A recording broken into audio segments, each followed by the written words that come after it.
అందరికీ శుభోదయం. ఈరోజు ఒక కథ తెలుసుకుందాం.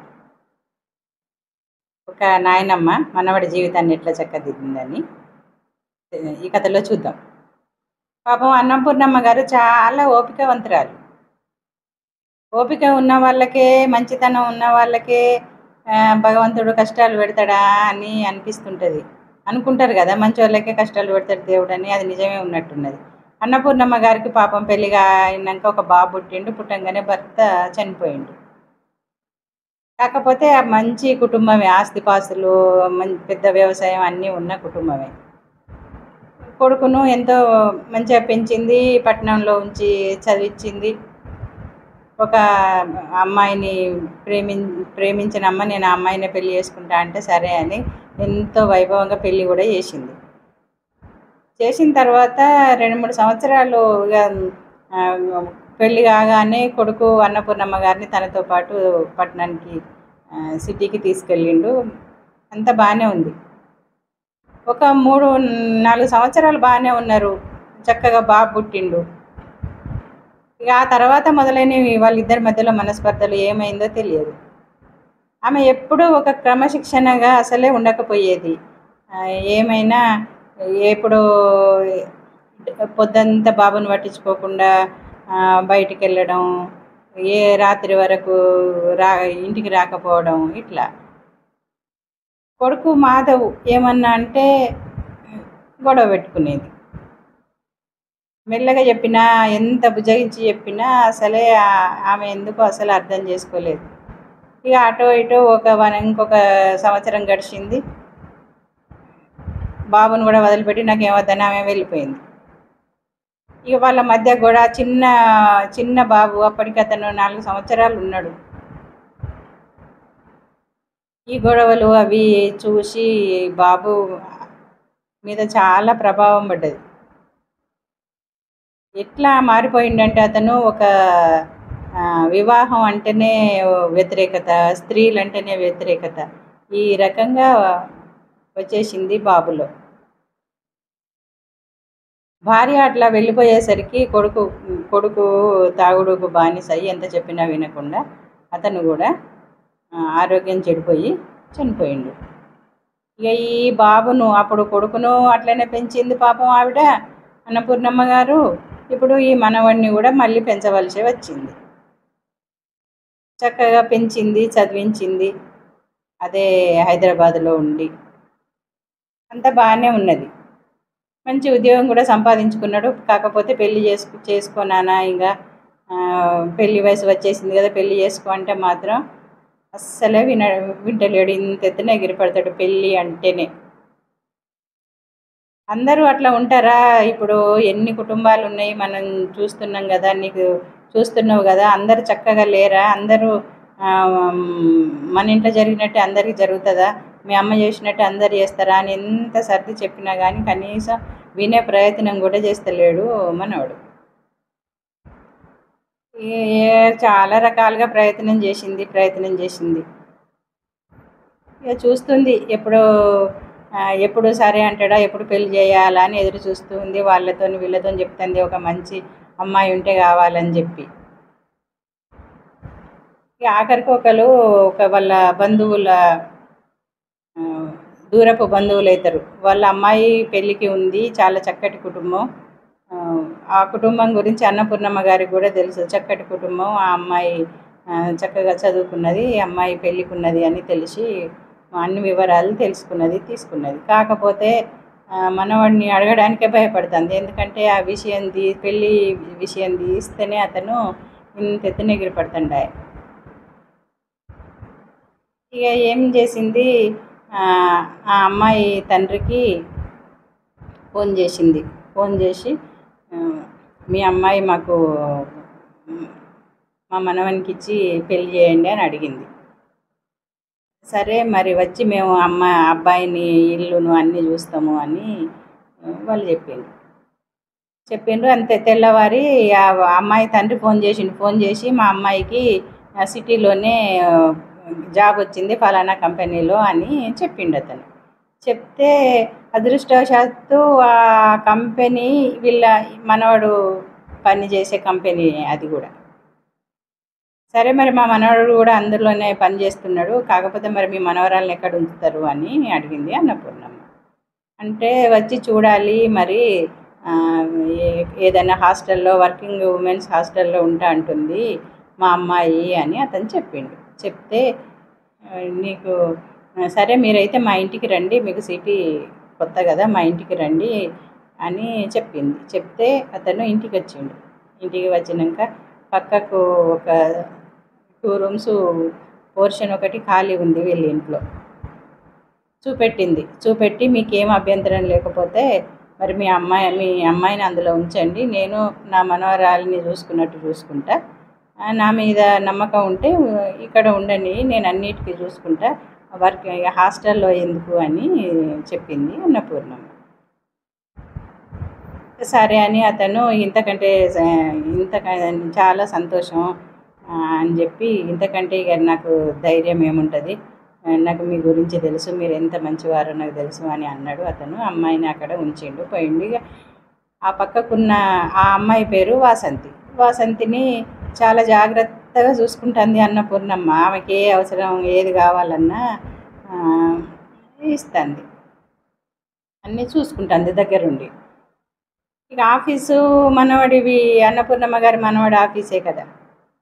కొద్ది రోజులు ఆటోలో అట్లా వెళ్ళొచ్చింది.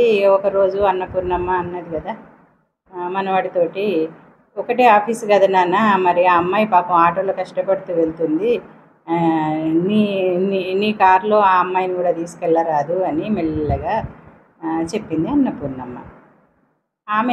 ఆమె ప్లాన్లు ఆమెకు ఉన్నాయి. ఎందుకంటే అబ్బాయి మనవడిలో స్త్రీ మీద ఉన్న వ్యతిరేకత ఎట్లా తగ్గిపోవాలి, స్త్రీకి అతను ఎట్లా ఆకర్షితుడు కావాలి అనేదే ఆమె బాధ అంతా పాపం.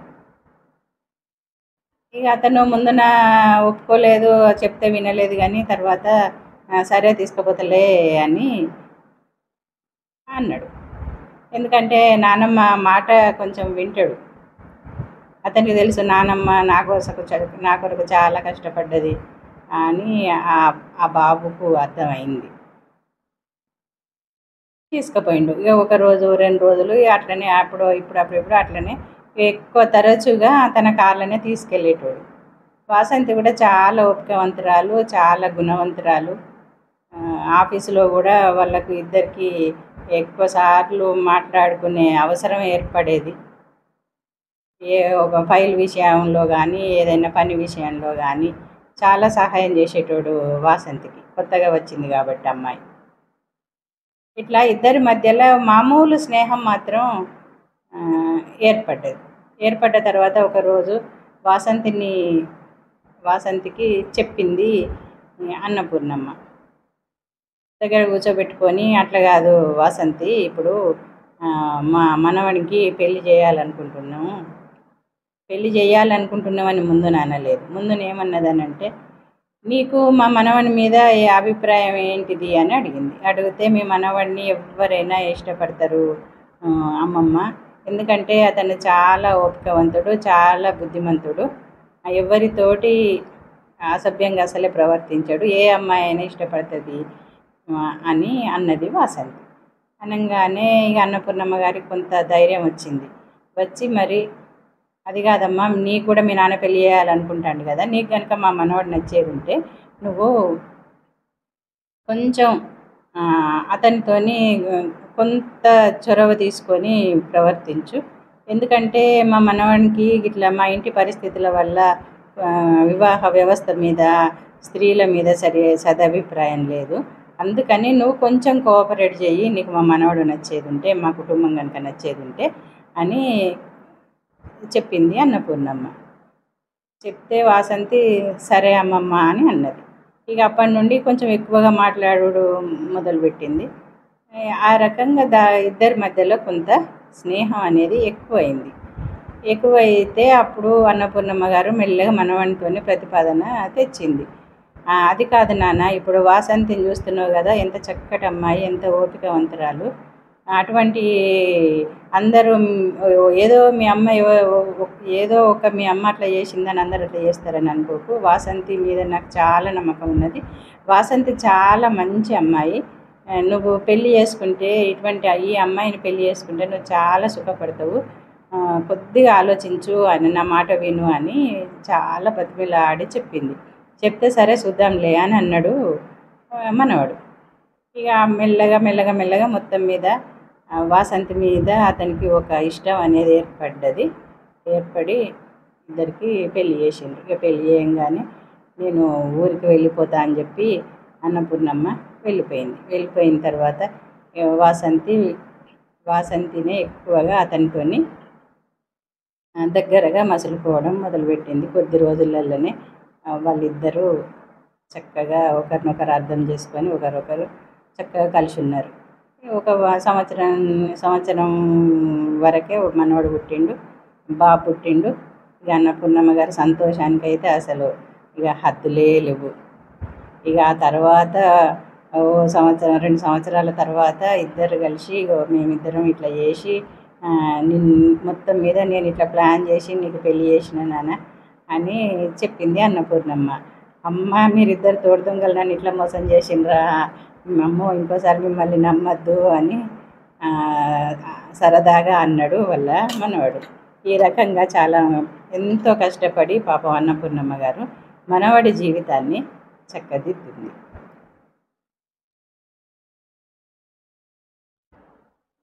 నిజంగా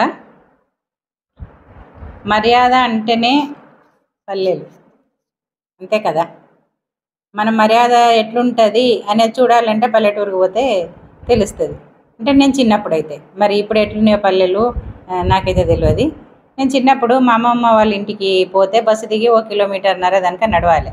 ఆ చేతిలో బ్యాగ్ పట్టుకొని బట్టలు తీసుకుపోతాం కదా, ఆ బ్యాగ్ పట్టుకొని నడుచుకుంటూ పోతుంటే ఎవ్వరు కలిసినా కానీ నువ్వు ఎవరింటికి అమ్మాయి అని అడిగేటోళ్ళు. పలానా వాళ్ళ ఇంటికి వెళ్తున్నా అని చెప్తే ఈ బ్యాగ్ పట్టుకొని తీసుకుందరు.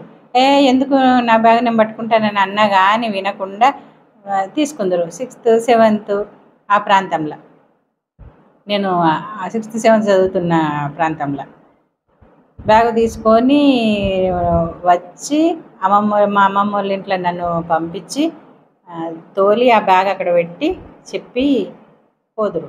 అంత మర్యాద ఉండేది. ఇక మేము పోతే పిల్లలు వచ్చిండ్రని చెప్పి ఎవరి ఇంట్లల్లో ఏది ఉన్నా కానీ జున్ను పాలు లేకపోతే ఇంకేమన్నా కందగడ్డలు అట్లాంటివి ఏమన్నా ఉంటే ఏమున్నా కానీ మా అమ్మమ్మ వాళ్ళ ఇంటికి పిల్లలు వచ్చిండ్రు కదా అని చెప్పి పంపించేటోళ్ళు. ఒక కుటుంబానికి ఒకళ్ళకి ఎంత సహకారమో నిజంగా ఆ రోజులల్లో.